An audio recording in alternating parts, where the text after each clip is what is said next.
It's my great pleasure to have Paria Rashidinejad.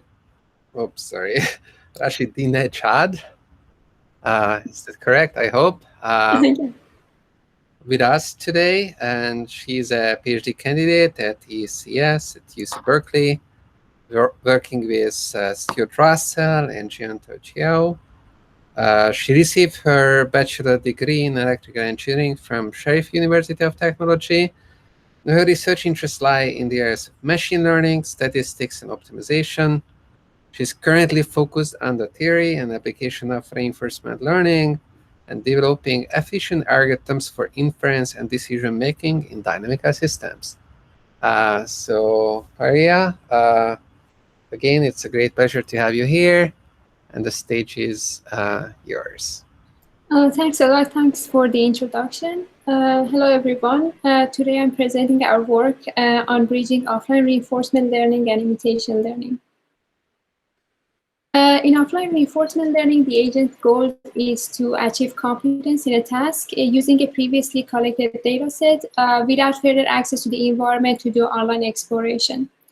The offline or batch dataset is a set of tuples that are collected from an unknown environment. These tuples include current state S, action A, reward R, and next state S prime. For example, if the task is cooking lasagna, a current state might be to have sauteed onion in the pan, action might be to add meat, reward might be to get -1 if you burn something, and the next state would be to have onion and meat in the pan. So existing offline reinforcement algorithms are promising for two types of datasets often. The first type is expert datasets that are collected by running an expert policy. And for this type of datasets, imitation learning algorithms are very useful. And it is recently shown that the suboptimality achieved by imitation learning algorithms achieve a rate that is 1/n. And by suboptimality, I mean the difference between the value of the learned policy and value of a target policy or an optimal policy. And in practice, it is observed that imitation learning algorithms often succeed with far fewer samples compared to offline reinforcement learning. Another type of datasets are uniform coverage datasets that aim at covering states and actions in certain uniform sense. And for these type of datasets, vanilla offline reinforcement learning algorithms are effective. And common assumptions on the dataset coverage made by these algorithms are, for example, uniform concentrability coefficient or uniformly lower bounded data distribution. And for vanilla offline reinforcement learning algorithms, the suboptimality rate is usually 1/√n. So both type of data sets impose strong assumptions or requirements. At one end, we are hoping for solely expert-driven data. And at the other end, we require the dataset to cover essentially all the states and action, even suboptimal actions or the states that are never visited by a satisfactory policy. However, usually datasets are collected by getting some data by some expert policy and getting some additional data in any other way. For example, in our lasagna cooking task, we might have some data from cooking videos, recipes related to expert data. And we might also have some data by random ideas we tried for lasagna. So that creates a spectrum between expert data and uniform coverage data. And many real data sets are somewhere in between, and this has motivated development of new offline RL benchmark data sets. And this motivates us to ask the following questions. The first question that we ask is regarding formulation, and we ask, is there an offline reinforcement learning framework that is able to describe and capture this data composition spectrum? And the answer to this question is yes, we can describe it by a single policy concentrability coefficient, CPI. Here, pi is a policy, and CPI is an upper bound on the ratio of dpi, that is a policy occupancy distribution. and data distribution mu. And when policy pi is an expert policy, C pi equal to 1 corresponds to having an expert data set. And when C pi is larger than 1, data set may include spurious samples, for example, on states and actions that are not visited by pi. So assuming a finite C pi star, here pi star is an optimal policy, or equivalently I use notation C star, is the weakest concentrability requirement and is currently enjoyed only by some online algorithms such as CPI. And this assumption is much weaker than the uniform concentrability coefficient that involves taking a maximum over all policies. Also, this assumption is weaker than uniformly lower bounded data distribution that is usually used in reinforcement learning with access to a generative model. So now that we have the formulation, we look for designing an offline RL algorithm that satisfies the following criteria.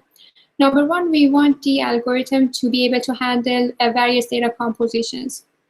And recently, to reduce the strong requirements on the data composition, recent methods propose the idea of conservatism, which means that the agent needs to act conservatively and avoid the states and actions that are less covered in a data set.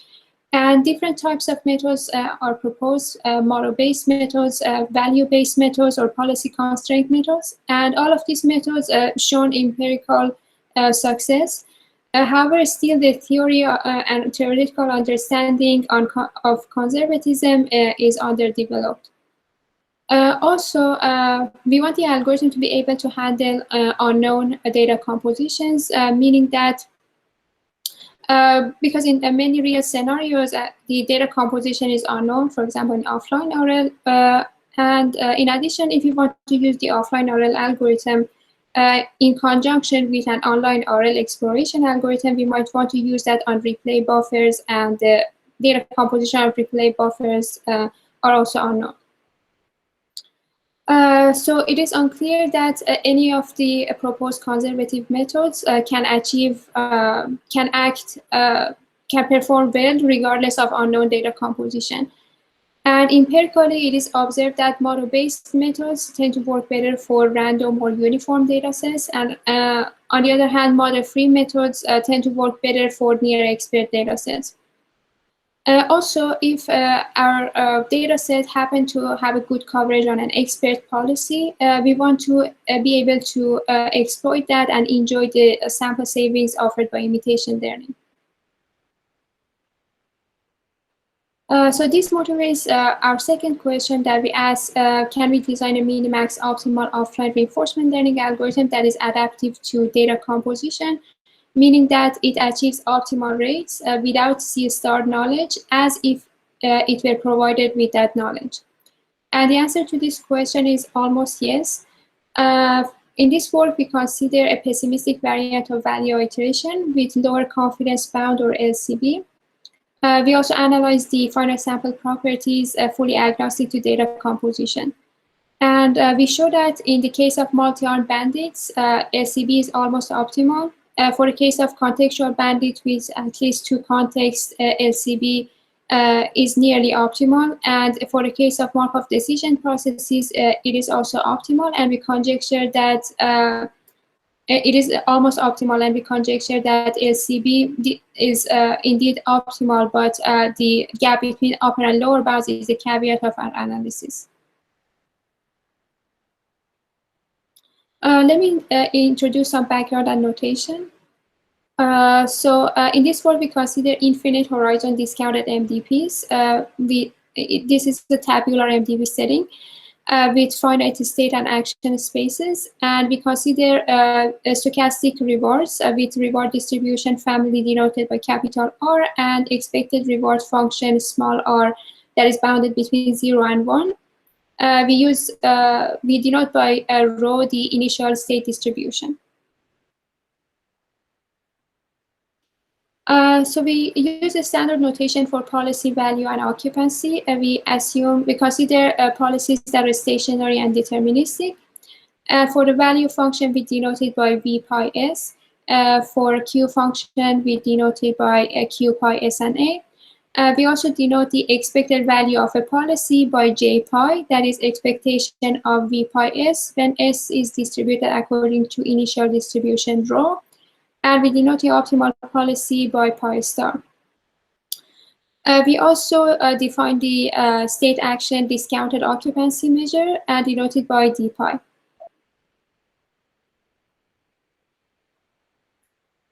So the offline or batch dataset that we consider in this work consists of IID tuples. Here, S and A are distributed according to an unknown data distribution mu. Reward is distributed according to reward distribution, and S prime is sampled according to transitions. And the total number of samples is denoted by capital N. So the learning objective we consider is to minimize the expected suboptimality of learned policy with respect to some competing policy or target policy pi. And for this corresponding target policy, we define the data coverage to be an upper bound on the importance weights. And this, in effect, characterizes the distribution shift between the occupancy of target policy pi and data distribution mu. And for simplicity in the presentation, we focus on the competing with optimal policy pi star, and also consider coverage C pi star and use shorthand C star for that. I start with a warm-up by introducing LCB in the multi-arm bandit setting. The bandit setting corresponds to the case, a special case of MDP, when the number of states is equal to 1 and the discount factor is 0. And the batch data set here simplifies to a set of arms and their rewards. And the coverage assumption also simplifies to 1 over mu A star less than or equal to C star. And the objective simplifies to minimizing the expected difference between the optimal reward and the reward of the arm learned by the algorithm. So a natural approach to solve this offline learning problem is to first compute the empirical rewards for each arm, and then choose the arm that maximizes this empirical reward. So in this figure, we are exactly doing that. And as we can see in the figure, it seems that this approach is sensitive to arms that have a small counts in the data set. And also this issue happens even in the benign case that mostly the optimal arm is played in the data set. We can formalize this intuition and show that there exists a bandit problem with C star less than 1.1. Such that the empirical best arm fails to achieve a decaying rate. So now let's take a different approach. And instead of treating all arms equally, we decide to be pessimistic about the rewards of the arms that are pulled less often in the dataset. So we apply this pessimism by subtracting a penalty that shrinks as the number of samples on the arm increases, and we maximize the penalized empirical reward. And particularly if we choose this penalty to capture a confidence interval, we call it the LCB approach. Here's the algorithm for the LCB in the multi-arm bandit case. And for each arm, we compute empirical reward and also compute a penalty. Here, the penalty originates from Hefling's inequality, and then we return a hat that maximizes R hat minus B. We have this theoretical guarantee upper bound on the performance of LCB for the multi-arm bandit case. And we show that the suboptimality is upper bounded by some term that is roughly of order square root C star over N. And it seems that for all values of C star, LCB approach achieves a decaying rate in n. However, and this beats the best empirical arm, which fails to achieve a decaying rate in some particular instances. Furthermore, we can also show that if we have some other arm satisfy the coverage assumption with CPI, we also have a similar result, which means that LCB competes with any covered policy or any covered arm in the bandit case.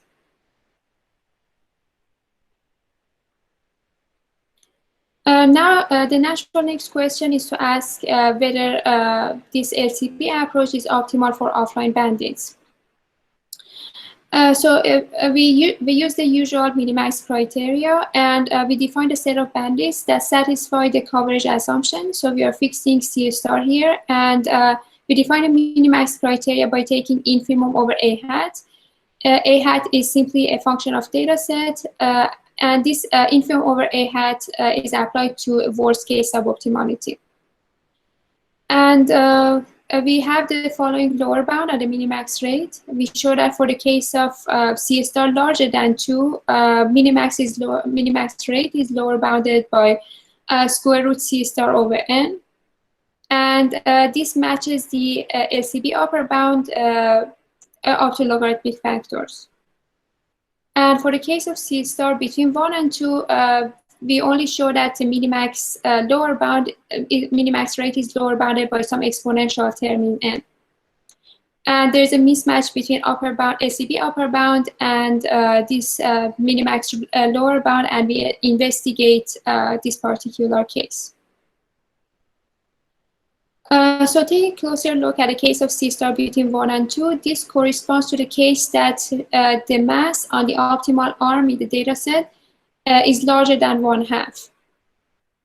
And if hypothetically we were provided with such information, we can choose the most played arm in the data set. And if we do that, and we have the following suboptimality upper bound, that is exponential in n. So this, the most played arm approach matches the information theoretic limit, the rate, when C star is close to 1. Note that, however, the most played arm algorithm fails completely when C star is between 2, is larger than 2, but LCB achieves a decaying suboptimality everywhere. So now we investigate further to see whether maybe our suboptimality upper bound for LCB is loose. So recall that the LCB approach maximizes R hat minus a penalty. And here we have a parameter L that we can set. And however, we show that regardless of how we set this parameter L, LCB for bandits cannot achieve adaptive optimal rates in both regimes. Particularly, if we take a look at this approach, if we set L to be large, then the penalty is going to be large, and the algorithm works more closely to most played arm, and works better for small values of C star. On the other hand, if we choose L to be smaller, we have a smaller penalty, and the algorithm works more closely to the best empirical arm algorithm, and is better for larger values of C star. So formally, we show that, and show that essentially, if we want to match the information theoretic lower bound for the case of C star between 1 and 2, we need to roughly set L to be, for example, n to the alpha for some positive alpha. And for the case of C star larger than 2, we need to set L to be, for example, something like log n. So in summary, we show that the LCB approach matches the information theoretic lower bound when C star is larger than 2. However, for the case of C star between 1 and 2, there is a gap between the LCB performance and the information theoretic lower bound, and particularly the LCB performance is lower bounded by some polynomial in n. However, the information theoretic lower bound is exponential in n. Now let's take one step further and consider LCB in contextual bandit setting. The contextual bandit setting corresponds to the case that we have at least two contexts, and still the discount factor is 0. So the batch data set here consists of a set of triplets, and here SI and A are distributed according to data distribution, and reward is sampled according to reward distribution. And the coverage assumption simplifies to an upper bound on rho S over data distribution. And here rho S was originally introduced as initial distribution over states, and here is simply a distribution over context. And our objective here simplifies to maximize the difference between the reward of optimal arm and the reward of the learned policy for each context. So the LCB algorithm in the contextual bandit case is very simple, similar to the bandit setting. For each arm and each context, we compute empirical reward, then we compute the penalty and return the arm that maximizes the lower confidence bound for each context. For the LCB in the contextual bandit case, we have this upper bound on the suboptimality. And if we take a closer look at this upper bound, we see that importantly the dependence on C star is C star -1 and is not simply just C star. And when C star gets closer to 1, that is when the data is near expert, the second term, that is S over N, dominates. And this means that the LCB approach achieves a rate of 1 over N, similar to imitation learning.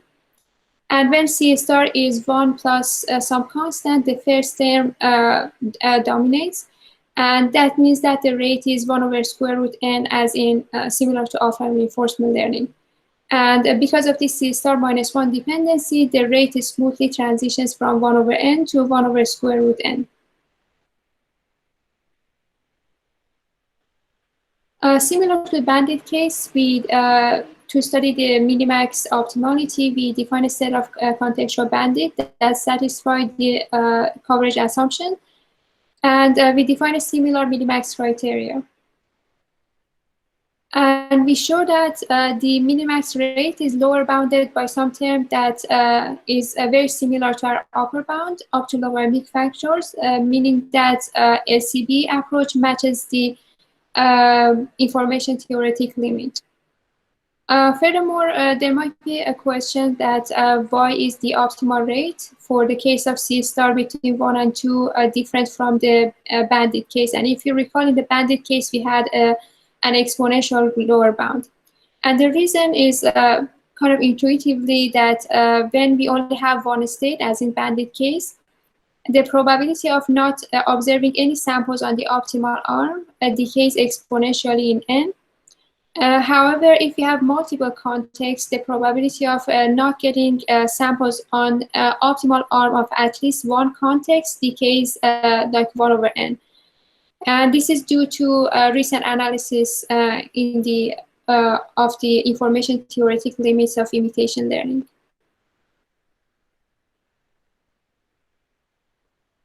So now let's consider hypothetically that we know that C star is between 1 and 2, and we ask whether is it still a good approach to choose the most played arm.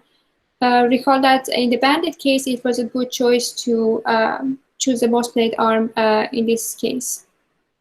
And perhaps surprisingly, we show that this is not true anymore in the contextual bandit setting, and there exists a contextual bandit problem for which we have a lower bound on the suboptimality, that is C star -1. So we fail to achieve a decaying rate. So in summary, for the contextual bandit setting, the LCB upper bound matches the information theoretic lower bound, and the optimal dependency on C star is a C star -1. So now we complete this story by looking at LCB in discounted MDP setting. So we consider incorporating a LCB approach with offline value iteration. So the value iteration update is presented here. Here we don't have access to reward information or the transitions. So we simply replace them with their empirical counterparts. Similar to the LCB in the bandit and contextual bandit case, we subtract a penalty that accounts for statistical fluctuations in the reward and transition estimates. And this gives us the VILCB algorithm. And besides subtracting a penalty, we also have two more tricks. First one is data splitting, and the other one is monotonic update, in which we only update the value function if it's larger than the previous iteration. And these two tricks have been used before in generative model algorithms. For the LCB approach, for the LCB algorithm, we have the following upper bound on the suboptimality. Generally, for the case of C star larger than 1, we show that the LCB approach achieves a decaying rate everywhere for all values of C star. And this decaying rate roughly depends on square root C star over n. And also we show that when C star is very close to 1, we have a tighter performance upper bound that is of order 1 over n, similar to imitation learning. If you look at this upper bound and set gamma equal to 0, we achieve the contextual bandit rate for the case of C star very close to 1 and C star larger than 1 plus a constant. However, we fail to show a similar bound when C star is in the middling region.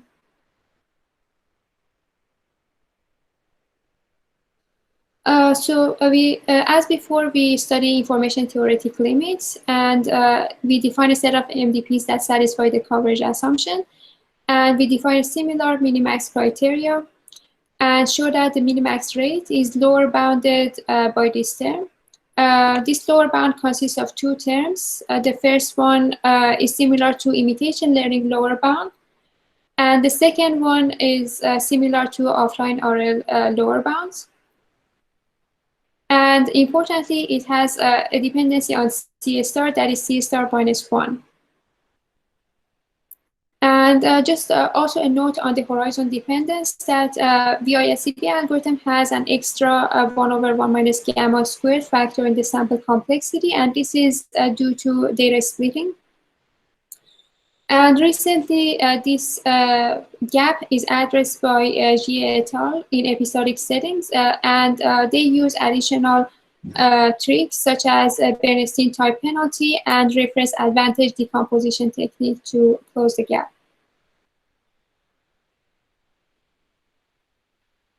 So ignoring the dependence on horizon, we conjecture that VILCB is optimal for entire data composition and all values of C star. And however, we find a tight analysis for the MDP, and particularly a tight upper bound for LCB case we find it challenging because of the error propagation in MDP setting. So in summary, for in the MDP case, the LCB approach matches the information theoretic limit when C star is very close to 1, and also when C star is 1 plus a constant. We currently have a gap between LCB upper bound and information theoretic limit. However, we conjecture that the LCB approach is actually optimal, and the gap is due to our upper bound analysis. I also wanted to discuss a bit about the proof techniques and our conjecture and the difficulties arising in proving the conjecture. So to show the crude rate of order square root C star over n, for all three settings, it is sufficient to bound the suboptimality by some expectation over penalty. And that expectation depends on, for example, the occupancy of pi star.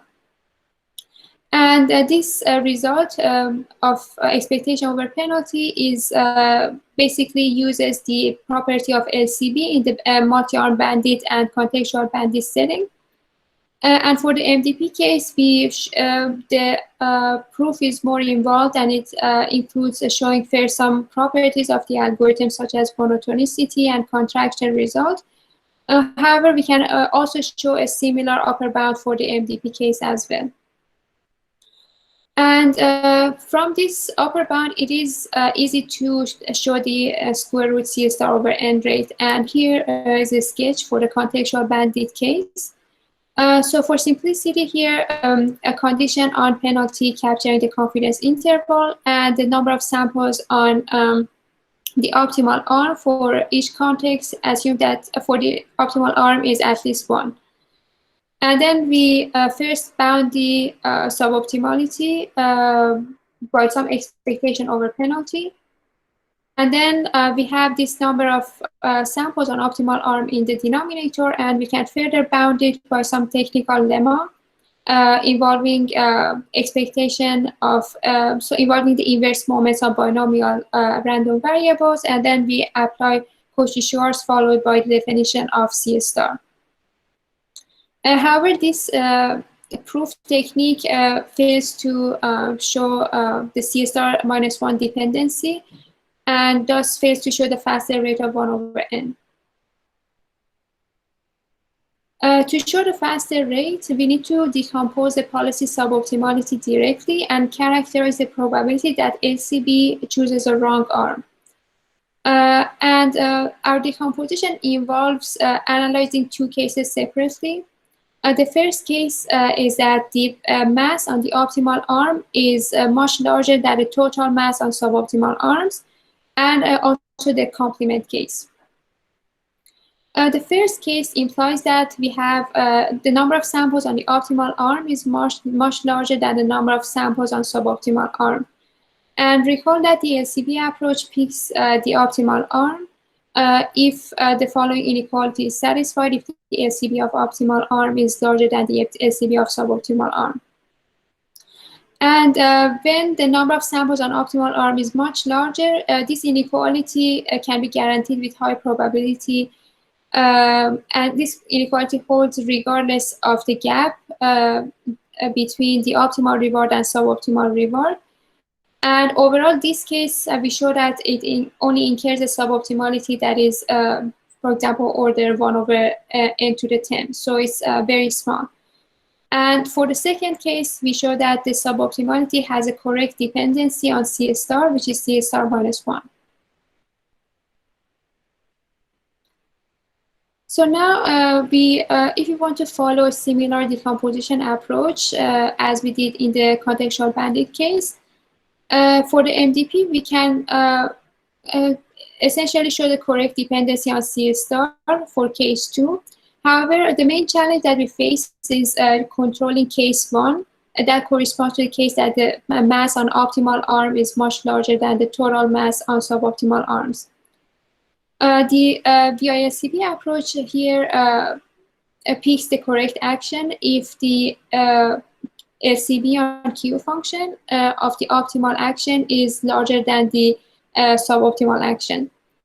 And here, because of these additional terms that involve expectation over value function, it is difficult to guarantee this inequality solely by having the number of samples on the optimal action to be much larger.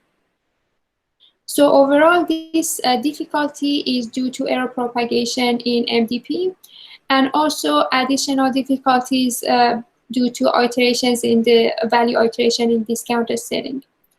And we think that perhaps we need an analysis that is based on a suboptimality gap and the gap of the value of Q star at optimal action and suboptimal actions.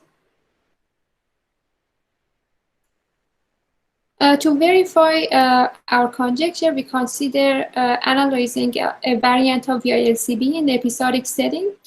We show a similar suboptimality upper bound in the episodic setting as well, and verify our conjecture for the middling region in a simple episodic example.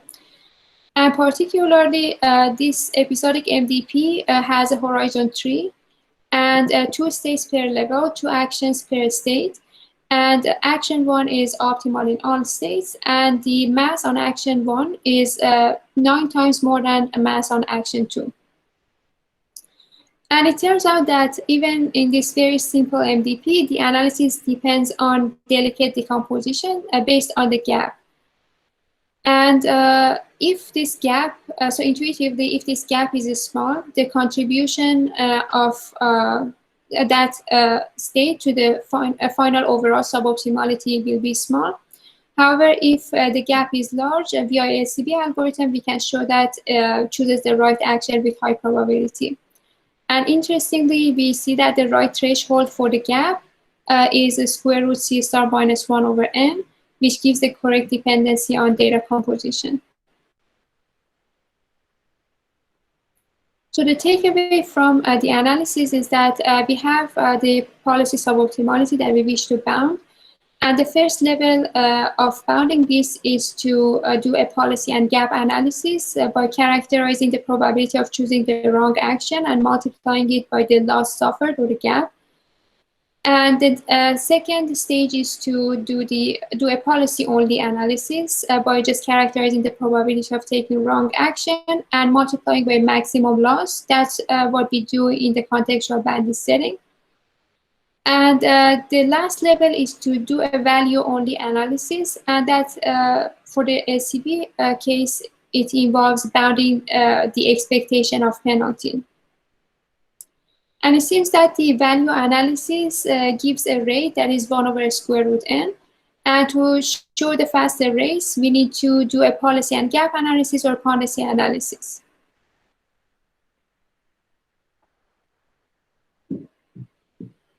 So I want to spend some time and talk about some recent works on a theoretical understanding of pessimism. Several recent work has appeared very recently. So I'm going to describe a few of them here. The work of Jiantao studies pessimism in episodic MDPs with function approximation and presents upper and lower bounds in linear setting. The work of Jiantao studies pessimism in both episodic and discounted tabular MDPs and proves matching upper and lower bounds. The work of Jiao et al. Shows that confidence-adjusted algorithms are minimax optimal in stochastic multi-arm bandits, and also proposes a weighted objective to justify pessimism. These prior works have some limitations. For example, some of the prior works do not characterize data composition or dependency of suboptimality in data composition. Also, some other works have stronger data coverage assumptions that do not recover imitation learning. For example, the work of Yin et al. Assumes a uniform lower bound on data distribution that traces an optimal policy. And in that case, the bounds can be arbitrarily bad, even in the case, in the benign case that we have access to a solely expert data set. Also, connections of offline reinforcement learning to imitation learning via pessimism have not been studied in the past. So in summary, we propose a new framework for batch RL that is based on a single policy concentrability coefficient that is able to describe the data composition spectrum. Pessimism in the face of uncertainty, we show that can be applied by SCB, achieves almost near optimal rates that is adaptive to data composition. And LCB approach smoothly interpolates between imitation learning, that is a natural special case of offline RL, and vanilla offline RL. And this implies that offline RL with LCB enjoys a faster rate of 1 over n for near expert data sets. So there are many interesting directions for future work. One of them is closing the gap in the MDP and proving the conjecture. And particularly, we need to show that show tighter upper bounds for the LCB algorithm when C star is in the middling region. And the analysis may require new techniques and can be interesting. Another question is to understand whether a simple version of the LCB algorithm with value iteration, if we use with Bernstein penalty, is optimal in horizon. And particularly, I mean that we essentially reuse data across iterations, and we don't use monotonicity, data splitting, and reverse advantage decomposition. And it might be the case that some analysis based on constructing absorbing MTPs can be helpful, such as done for generative models by Agarwal et al. And another interesting question is to consider LCB with function approximation, for example, in linear function approximation, and some interesting questions might appear for neural networks and the generalization ability of neural networks.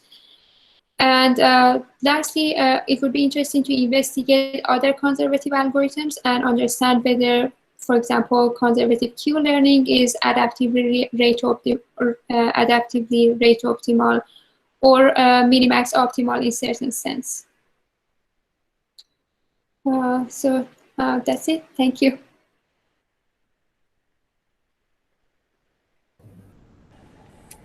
Yeah, thank you. Thank you.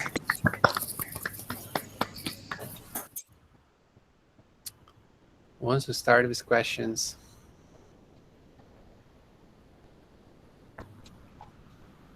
Okay. Well, I guess like really the biggest question that I personally had and some other people also had is regarding this notion of optimality that you consider, where you first started off by showing that, well, just following the best empirical arm in a bandit problem is bad in the sense that, well, it does not achieve sublinear rates in a certain problem instance.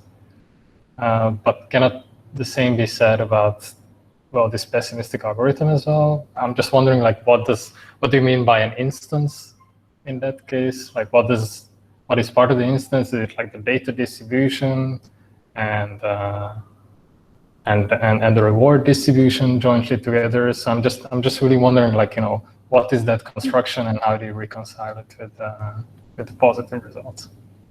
Right. So let me go back to it takes forever.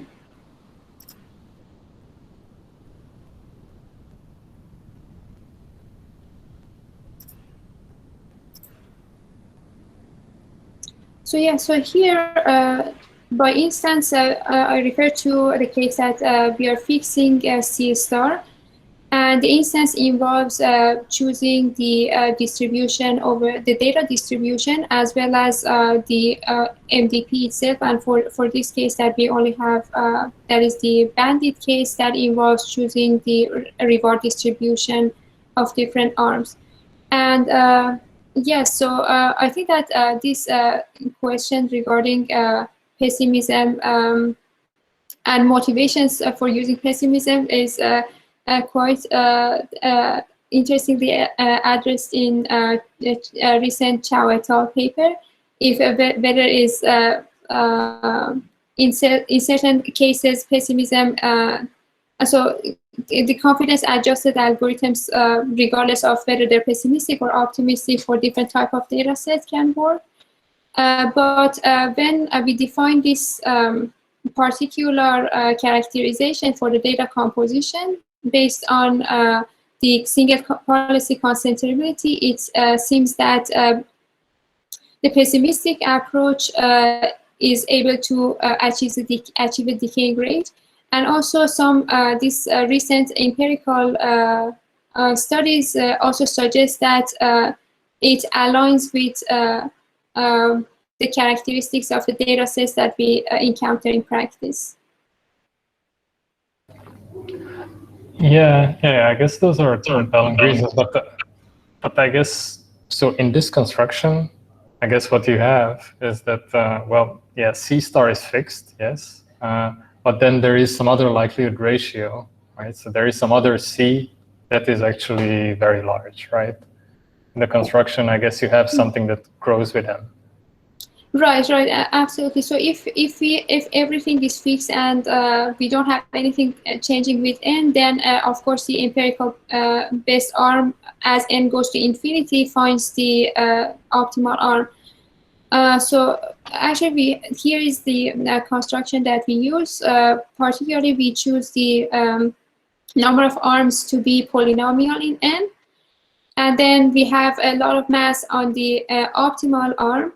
And we also have some other arms that are Bernoulli, and they get a very small mass. And then it is very likely that at least one of these arms, for one of these arms, we see the highest reward. So this is our construction, and some alternative construction might be to consider the case that we have a very small probability. So we all kind of have, we are adjusting the probability on the suboptimal arm in a sense that we only see that suboptimal arm only once based on the number of samples. And here, this in our construction, the number of arms is polynomial in n. And if we go back to the MDP, to the LCB guarantee, the LCB guarantee is depends on the actions logarithmically, so still is able to achieve decaying rate in this particular construction.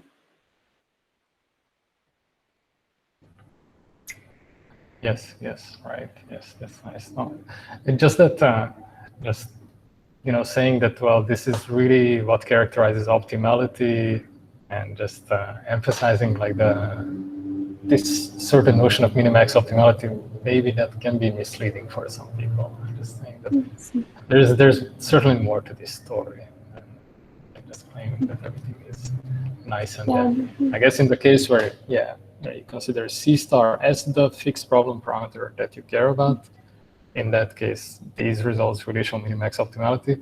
It's just that, well,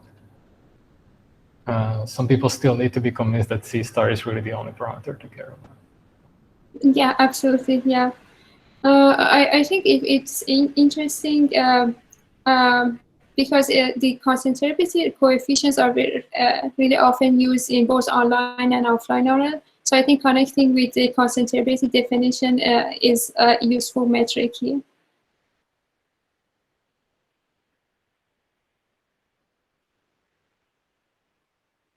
Yeah, and kind of naturally there's an imitation there.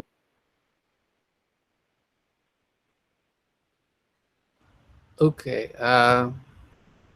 Yeah, this was actually my question as well about this lower bound, the very first lower bound.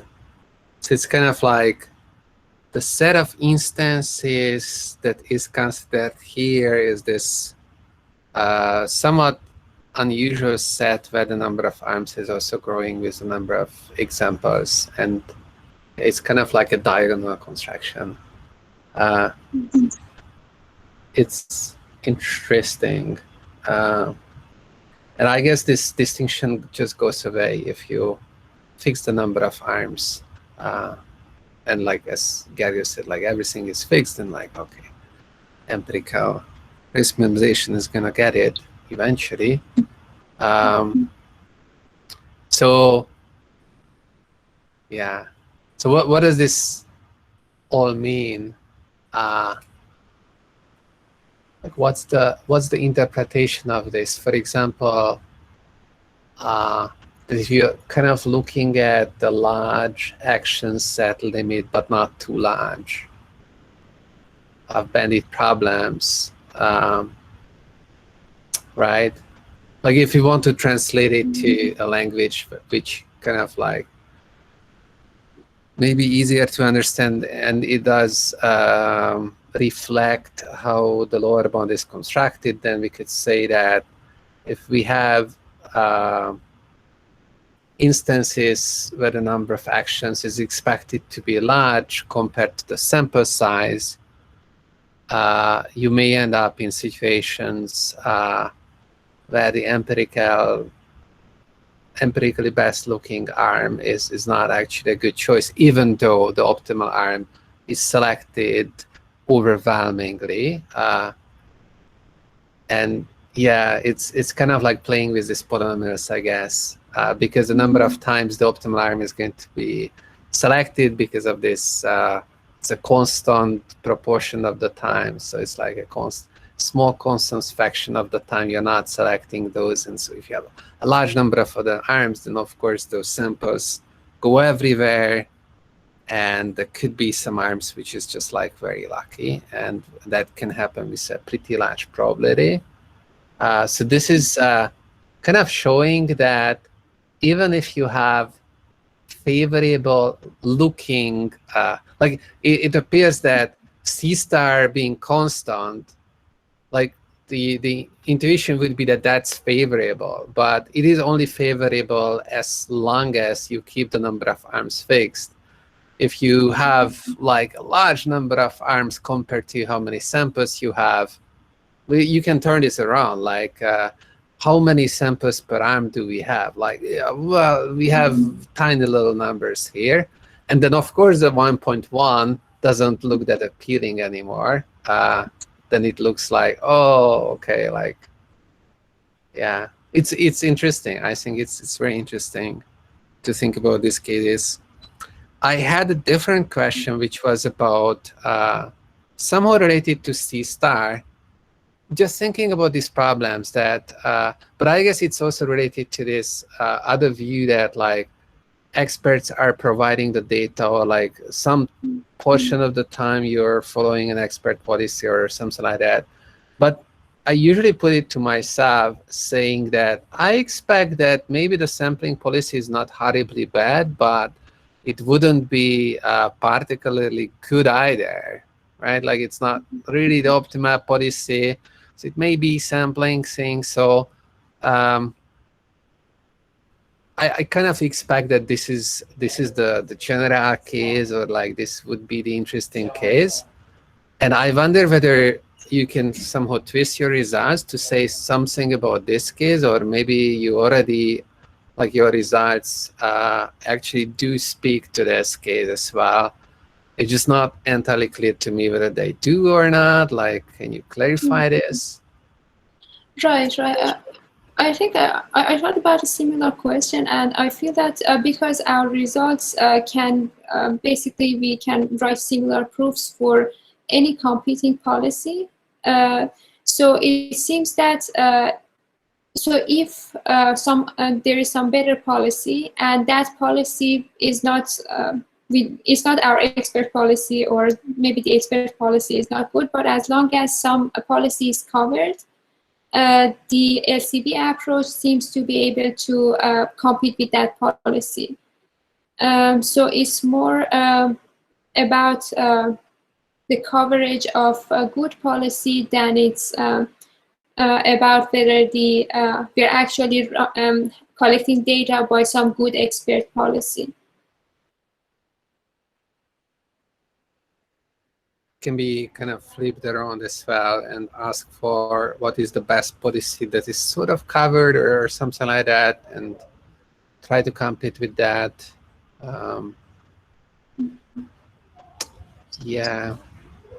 Yeah, so I feel that maybe some relevance that might be in practice is quite likely that we actually don't have good coverage on really bad and suboptimal actions. And somehow it seems that if we just use the greedy approach or optimistic approach, then it's possible that our algorithm picks that suboptimal actions that never intended to be even covered. So yeah, so I think maybe the LCB approach essentially helps to rule out these actions. In other words, it's conservative. Sure. Different question, and then we should get to questions from other people as well. But so maybe last question from her. Well, okay. I have two questions. Okay, let me ask both questions. What happens if you are following a policy in an MDP setting when you have trajectories? Have you thought about that case? Would you be able to modify the analysis? Can you say nice things about that case? That's one question. The other case is that you were looking at a very particular implementation of the LCB idea in the context of MDPs with value iteration.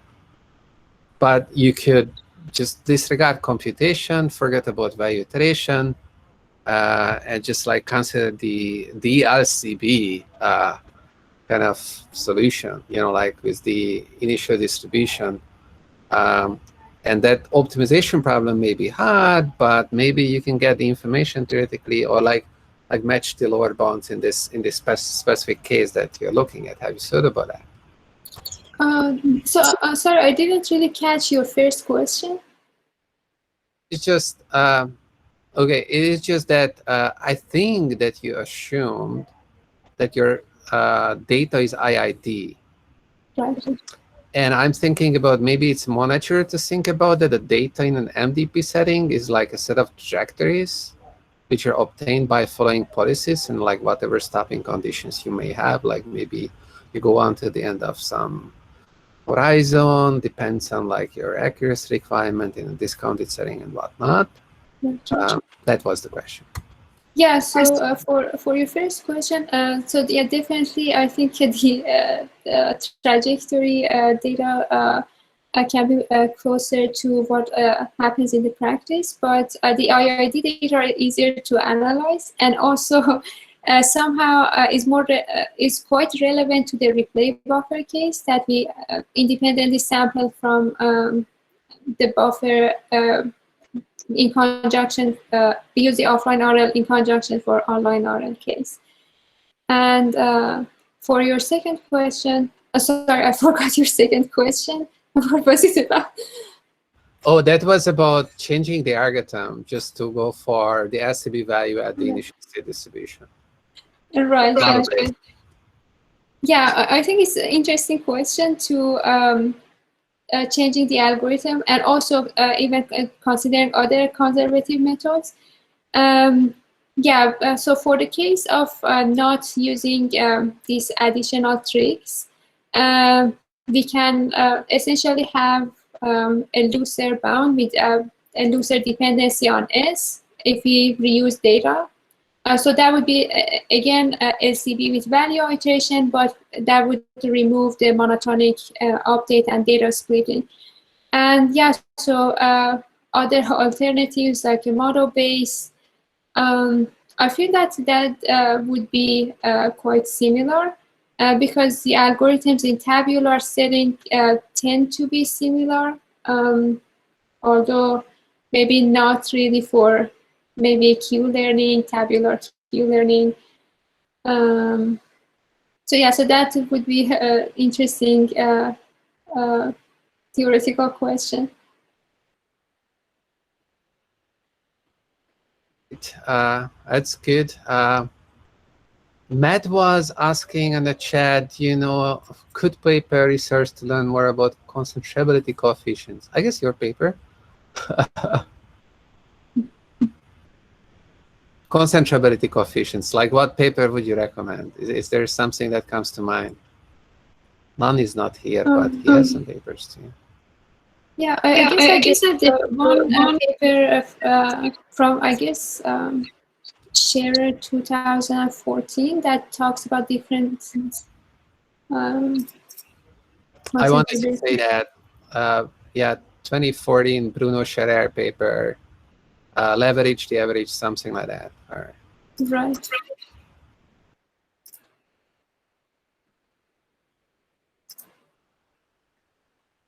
No, I don't have it in the references. I can give it to you, Matt, later. So I had another question regarding your talk. So on slide 22, when you're talking about these lowest probabilities of seeing optimal states, where you said that, well, if you only have one state, which means that you're in the multi-bandit setting, the probability that no samples goes down is e to the minus n, which is contrasted with this 1/n rate that you get if you have multiple states. And this is something that I didn't fully get, because I guess for this exponential rate, you would not only need to fix C star, but all of the other likelihood ratios as well. So for the exponential rate, I'm just referring to the probability of, basically I'm assuming that C star is very close to 1. Mm-hmm. And then in that case, basically computing the probability that we get no samples on the optimal arm, maybe we can use, for example, Chernoff bound to get this exponential rate. And and for this one is actually something involves taking like a sum over x times 1 minus x to the n. And that one, in the worst case, can be something around 1/n, where we have more than one state. And this is actually shown in prior work on the essentially the information theoretic limits of imitation learning. Right, but for this, you need the number of states to depend on n as well, no? No, it's just has to be at least 2.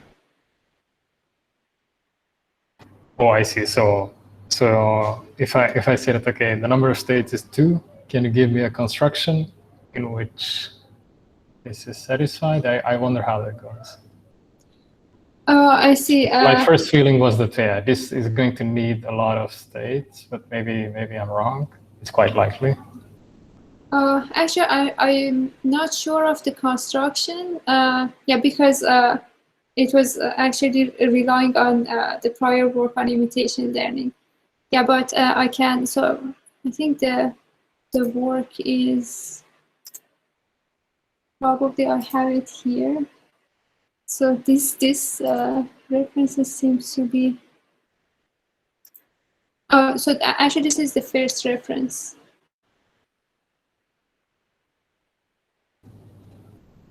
Right. Yeah, I mean, I was just trying to get an intuition as to why this is true. I guess like something really needs to depend on n for this to be true, right? Yeah, you fix C star as a constant, but there's still probably like something with the probability, or like the transition probabilities that need to depend on n, or because so you're saying that this probability was what, like x times 1 minus x to the n, or yeah. So I mostly remember the kind of the upper bound analysis that was basically involving. So x would be the probability of the optimal action, and then we have like this sum over x times 1 minus x to the n, and then that in the worst case we compute the upper bound on this and get a rate of 1/n. Right. Yeah. But I guess if I would just fix the MDP, right? I guess for a fixed MDP, this should still decay as like e to the minus n. Mm-hmm. If the MDP parameters are not allowed to depend on n. Right. And in that case, I imagine that you would have like a similar gap between the upper and lower bounds, as in the multi-bandit case. Yeah, actually, I haven't thought about that case. Yeah, it would be interesting to consider that. Yeah, that's fair enough. Okay.